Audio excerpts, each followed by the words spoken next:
방과로 2. 민족과 국가에 대한 인식. 인간이 인간으로서의 빛과 힘 가치를 가장 잘 드러낼 수 있는 환경과 여건은 어떤 환경과 여건인가?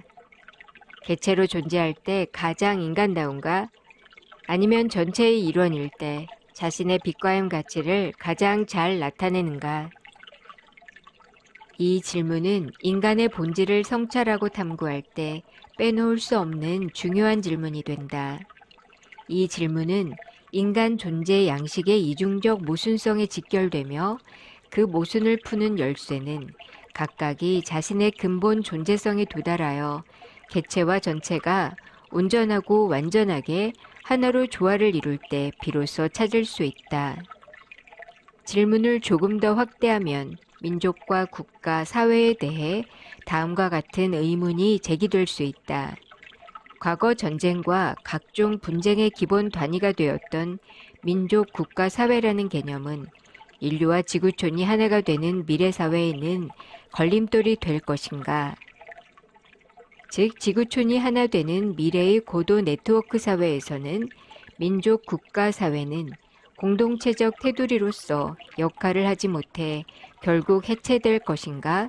아니면 민족과 국가는 과거의 민족주의와 제국주의의 형태로 다시 등장할 것인가? 인간이 만들어낸 모든 문화와 문명은 가치 중립적이다. 민족과 국가 그리고 사회라는 체제가 가지는 폐해는 그 자체에서 오는 것이 아니라 그것을 활용하는 인간의식에서 나온다.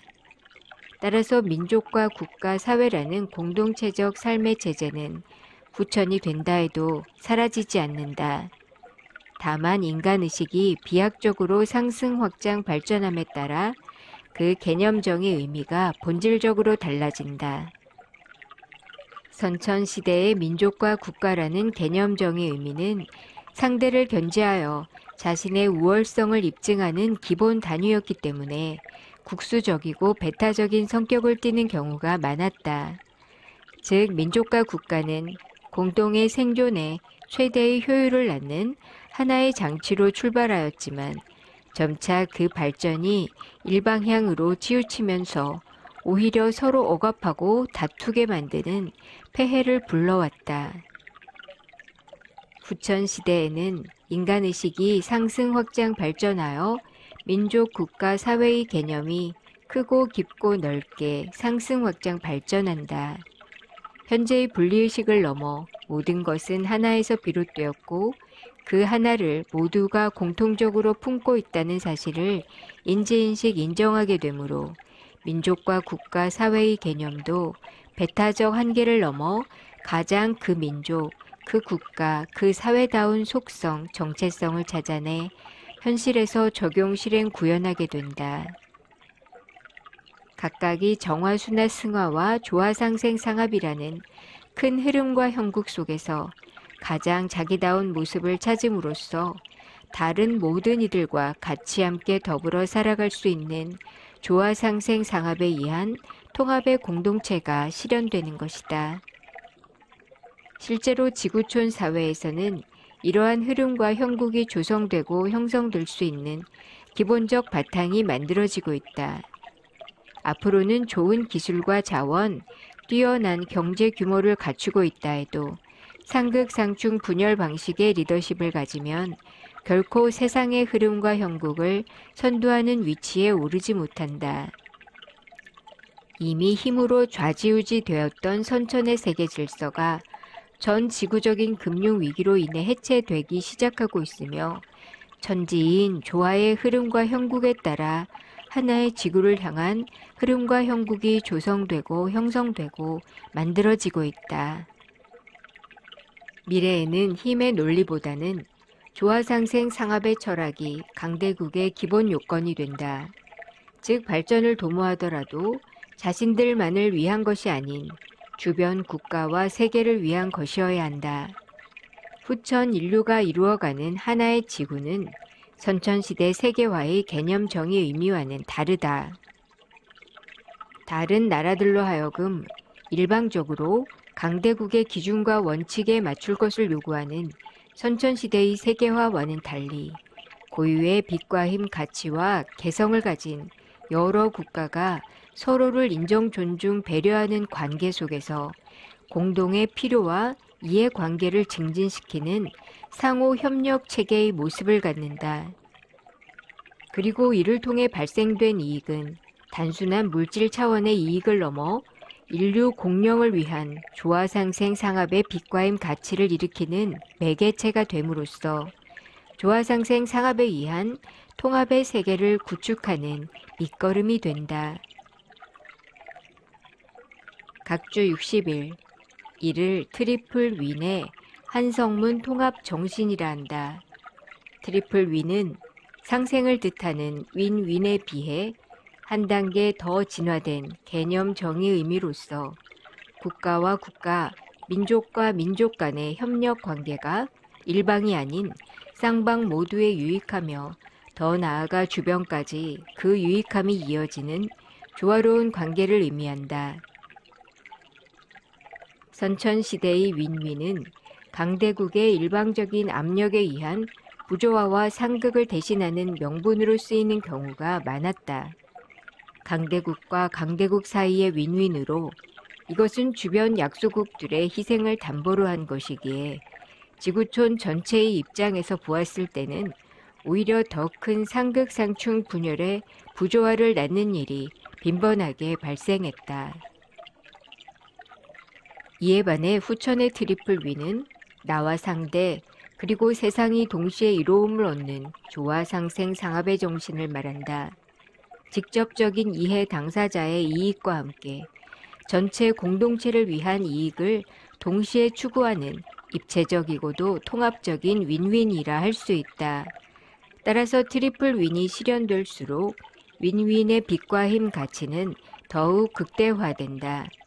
결국 트리플 윈이 현실에서 이루어지게 되면 특정 국가만의 윈윈이 아닌 전체와 조화를 이루는 윈윈이 되고 지구촌 모든 국가들이 공동의 이익을 취함으로써 모두에게 유익한 통합적 차원의 윈윈이 된다. 그래서 이러한 트리플 윈의 정신으로 지구촌 문제들을 풀기 시작하면 한 개체의 빛과 힘 가치가 자신에게만 머무르지 않고 사회와 국가를 넘어 인류의 빛과 힘 가치를 형성하게 된다. 더 나아가 대우주의 빛과 힘 가치로까지 발전하며 궁극적으로는 도의 빛과 힘 가치이자 하늘의 빛과 힘 가치가 된다. 결국 국가와 민족이나 그것을 중심으로 출발한 국가주의나 민족주의는 없어져야 할 대상이 아니라 인류가 가장 인류다워지기 위해 새롭게 거듭나야 할 개념 정의 의미다. 각 민족, 각 국가, 각 사회의 개성과 독창성을 가진 가치들이 상호 교류 공감 소통을 통해 도인 문명으로의 진화라는 더 큰 빛과 힘 가치를 창출해냄으로써 민족과 국가, 사회라는 체제는 서로 다른 것이 인정, 존중, 배려받으며 아름답게 어우러질 수 있는 현실적, 구체적, 실질적 바탕이 되는 것이다.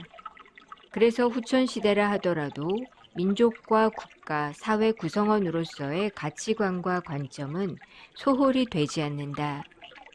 천지인이 하나로 조화를 이루는 것이 분명한 시대 흐름과 형국으로 자리하여 선천의 체제가 더 큰 조화상생 상합에 의한 통합의 체제로 발전할 수 있기 때문이다. 태초 이래 지상의 모든 민족은 하늘에서 부여받은 각자의 특성, 특징, 특색을 바탕으로 인류 역사 속에서 이행해야 할 고유의 소임과 역할이 있다. 후천 조화와 완성의 흐름과 형국 속에서 이루어야 할 각 민족의 역사가 있는 것이다. 금융위기, 환경 문제 등 현재 인류가 처한 문제를 해결하기 위해서도 세상은 개별 국가를 넘어 지구촌으로, 배타와 이기를 넘어 공존과 공생으로, 개체냐 전체냐를 넘어 개체와 전체의 조화로 나아가야 할 상황에 놓여 있다. 이렇듯 인류가 하나의 목적과 목표 방향성을 가지고 나아가야 하는 것은 결국 천지인 조화의 흐름과 형국 속에서 각 민족과 국가, 사회가 그에 맞는 소임과 역할을 수행해야 하기 때문이다.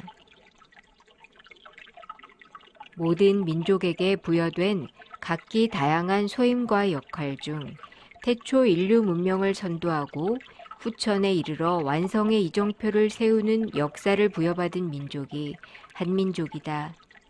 그들의 조상이 세운 국가가 고대 한국이며 그 맥을 잇는 국가가 지금의 한국이다.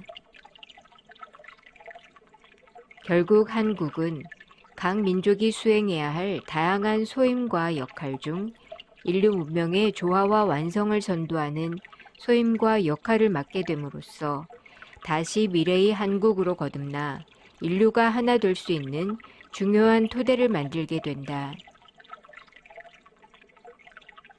한국이 맡은 소임과 역할은 하늘의 장자손이라는 표현을 통해서도 암시되어 왔다. 이는 다른 이들을 널리 이롭게 하되 명쾌하고 명료하고 명징한 통합적 목적과 목표 방향성에 따른 기준과 원칙 속에서 서로가 하나 될 수 있는 조화의 질서를 세운다는 뜻을 가지고 있다. 물론 여기에는 특권적 지위로 오인할 소지가 있다. 그러나 이것은 어디까지나 선천의 역사가 빚어낸 선입견이다. 하늘이 예비한 시우는 이미 선천을 넘어 후천의 흐름과 형국으로 들어섰다. 한국은 미래 세계의 중심이며 중재자로서 상극 상충 분열이 아닌 조화 상생 상합에 의한 통합을 어떻게 적용 실행 구현하는지를 몸소 보여주게 된다. 즉 하나의 선도적 모범이자 모델이 되어 모든 민족과 국가, 사회가 각각의 존재성과 존재 가치를 온전히 낮추고 밝히고 나누어 하나가 되게 하는 공부의 장, 변화의 장, 발전의 장, 어울림의 장을 열어야 하는 것이다. 따라서 한국이 미래의 중심이며 한민족이 하늘의 장자손이라는 말은 선천의 상극적 질서에서 파생된 부조화를 모든 민족과 국가를 대표하여 먼저 이해하고 수용하고 포용하여 관용과 아량을 베풀고 화해와 용서 그리고 치유의 마음과 마음가짐으로 서로를 인정, 존중, 배려하는 가운데 협의, 협력, 협동하여 정심, 정도, 공명, 정대, 공평, 무사함으로 나아가 같이 함께 더불어 조화, 상생, 상합에 의한 통합의 빛과 힘, 가치를 낮추고 밝히고 나누는 실천을 통해 인정하고 극복하고 뛰어넘는 십자가를 지는 소임과 역할을 맡았음을 의미한다. 결국 한성문 역사에 입각하여 민족과 국가, 사회를 인식한다는 것은 후천에 이르러 지상의 모든 민족과 국가, 사회가 자기 본연의 존재성과 존재가치를 회복하는 흐름과 형국을 통해 그 본과 정체성을 새롭게 이해한다는 것을 의미한다. 따라서 모든 것이 본과 정체성을 찾아간다는 한성문 역사의 가치관과 관점에서 인류 역사를 보게 되면 한 개인이, 한 사회가, 한 국가나 민족이 무엇을 위하여 어떤 방향으로 나아가야 하늘이 본래 지상을 창조한 목적과 목표, 방향성에 부합되는 길을 걸을 수 있는지 그 답을 찾을 수 있다.